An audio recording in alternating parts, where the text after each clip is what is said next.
Bonjour, aujourd'hui une réflexion sur le mois de Hadar qui a commencé, vous le savez, il y a maintenant quelques jours. Mishenir Hadar, Marbim Besimcha. Le Talmud nous enseigne que lorsque commence le mois de Hadar, c'est la joie. On doit multiplier la joie parce qu'il y a la fête de Purim, vous le savez tous.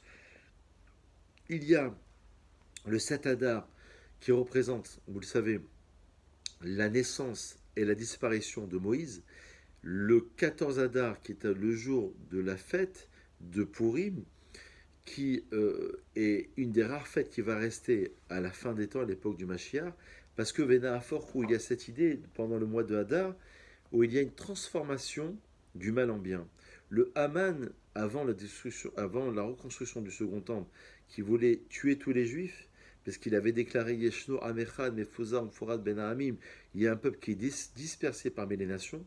Ce même Haman qui avait été nommé par le roi Assuérus Achashverosh, il va à la fin être pendu avec ses enfants. Et Esther, qui représente la reine Esther, qui va se marier avec le roi Achashverosh, elle va sauver le peuple juif. Donc Hadar, c'est le mois de la transformation des choses. C'est le mois qui représente de manière ultime la fin des temps, parce qu'à la fin des temps, on va comprendre pourquoi Hachem nous a amenés dans ces voies-là, et pourquoi ces difficultés ou ces épreuves qui symbolisent le mal ont été bénéfiques dans ma construction personnelle. Ça, c'est le secret du mois de Hadar. Le maître d'Israël enseigne que Hadar, on pourrait le lire, d'ailleurs c'est une Gemara dans Megillah, qui enseigne que Arosé Shit Kaimun Echasav, Yitar Bahen Hadar. Celui qui veut avoir une bénédiction dans ses biens, que ses biens subsistent littéralement, il doit planter un arbre du nom de Hadar. C'est quoi? Quel est le sens? Hadar, c'est Aloufo Shel Olam Dar. Dar, ça veut dire habiter, habiter dans ce monde-ci. Et Aleph, c'est le chiffre 1 qui représente l'unicité, la divinité qu'on va ramener dans ce monde-ci. Ça, c'est le secret du mois de Hadar. On va essayer de ramener l'unité de Dieu, Aloufo Shel Olam Dar Bar Olam Hazeh.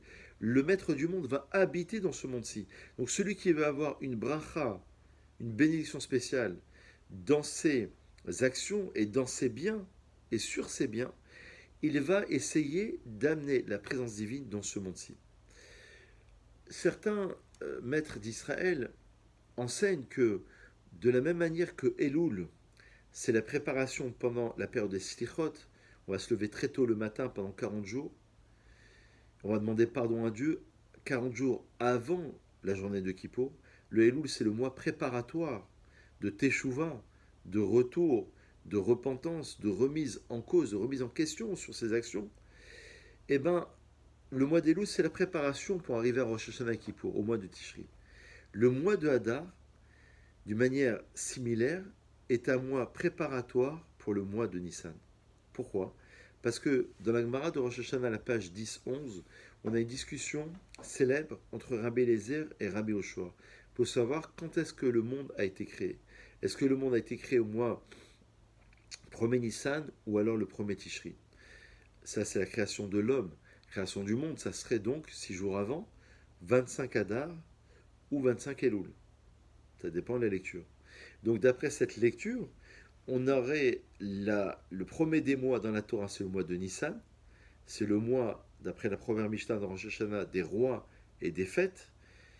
Lorsqu'on va nommer les rois, on va les nommer à partir du mois de Nissan, les rois d'Israël, dit la Gemara, pas les rois des nations, on va les compter par rapport au mois du Tishri. Mais Nissan, c'est le début des mois, le début des fêtes, la fête de Pessah, la sortie d'Égypte. Eh bien, le mois de Hadar, d'après cette lecture, serait le mois de la Teshuvah, du retour. Les 4 mois de Hadar, Nissan, Iyar et Sivan sont des mois extraordinaires. C'est pour ça qu'il faut saisir cette occasion de comprendre que Hadar, il y a la naissance et la disparition de Moshe le 7 Hadar, il y a la fête de Purim, il y a cette idée de transformation, cette idée de bénédiction, de simcha, de joie aussi. Comment arrive-t-on à la joie pour conclure? On arrive grâce à la Imona et le Bitachon. Les gens sont angoissés aujourd'hui parce qu'il nous manque parfois euh, une certaine foi ou une certaine confiance en Dieu. Si on est confiant, si on est attaché au divin, si on est persuadé que Hachem sait ce qu'il fait et qu'il gère son monde, comme on dit dans le Midrash, dans Bereshit, Yeshmani Glabira, qu'il y a un, un dirigeant dans ce palais, dans ce monde qui est représenté comme étant un palais, forcément on arrivera à s'épanouir à la joie. C'est pour ça que c'est la fête qui reste à la fin des temps. C'est pour ça que finalement, c'est le secret de Purim aussi, on le reverra ensemble, c'est de comprendre que Dieu était présent dans la nature d'une manière voilée, d'une manière dissimulée, d'une manière cachée. Esther a été placée reine et c'est elle qui va déjouer le complot de Haman. Mais d'une manière cachée, pas d'une manière dévoilée, pas comme les miracles qui ont eu lieu lors de la sortie d'Égypte, qui étaient connus de tous et qui étaient évidemment dévoilés devant tout le monde. Là, on va comprendre réellement pendant le mois de Hadar, et c'est ça la joie, c'est qu'on est tellement attaché à Dieu, on a tellement cet émoun, ce bitachon, que forcément, c'est Dieu qui dirige le monde. Si c'est forcément Dieu qui dirige le monde, on va comprendre absolument que on est relié à Dieu et qu'on va ressentir cette joie. C'est tout le mal que je nous souhaite aujourd'hui. Bonne réflexion et à très vite.